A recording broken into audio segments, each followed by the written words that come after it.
بسم الله الرحمن الرحيم. يا أيها النبي إذا طلقتم النساء فطلقوهن لعدتهن وأحصوا العدة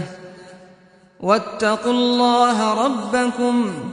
لا تخرجوهن من بيوتهن ولا يخرجن إلا أن يأتين بفاحشة مبينة وتلك حدود الله ومن يتعد حدود الله فقد ظلم نفسه لا تدري لعل الله يحدث بعد ذلك أمرا فإذا بلغن أجلهن فأمسكوهن بمعروف أو فارقوهن بمعروف وأشهدوا ذوي عدل منكم وأقيموا الشهادة لله ذلكم يوعظ به من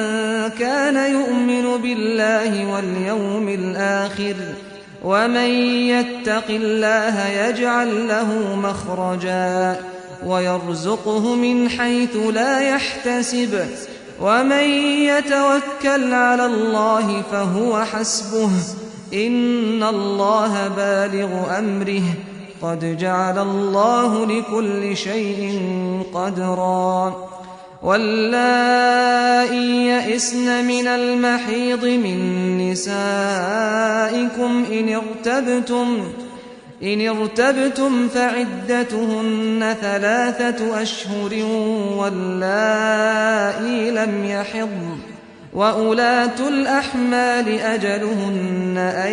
يضعن حملهن ومن يتق الله يجعل له من أمره يسرا ذلك أمر الله أنزله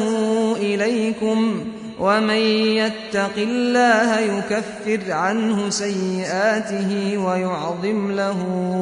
أجرا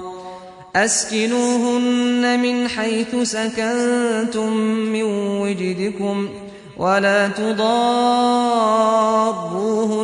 لتضيقوا عليهن وإن كن أولات حمل فأنفقوا عليهن حتى يضعن حملهن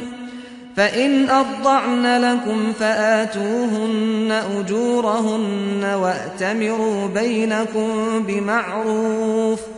وإن تعاسرتم فسترضع له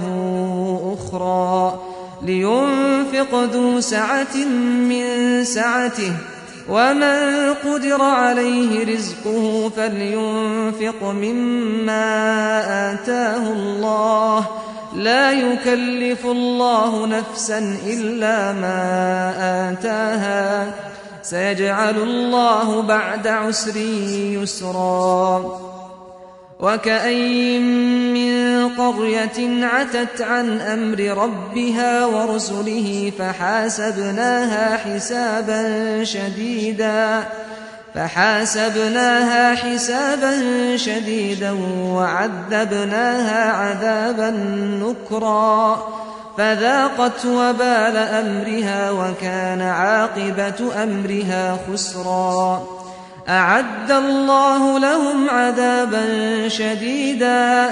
فاتقوا الله يا أولي الألباب الذين آمنوا قد أنزل الله إليكم ذكرا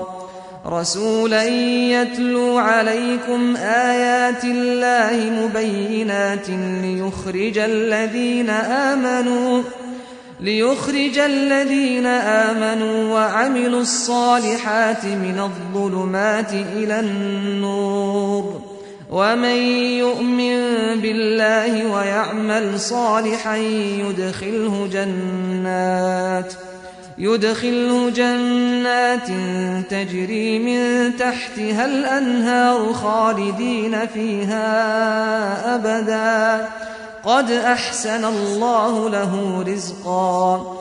الله الذي خلق 7 سماوات ومن الأرض مثلهن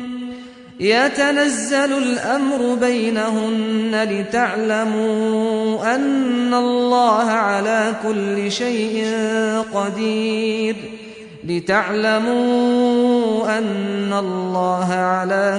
شيء قدير وأن الله قد أحاط بكل شيء علما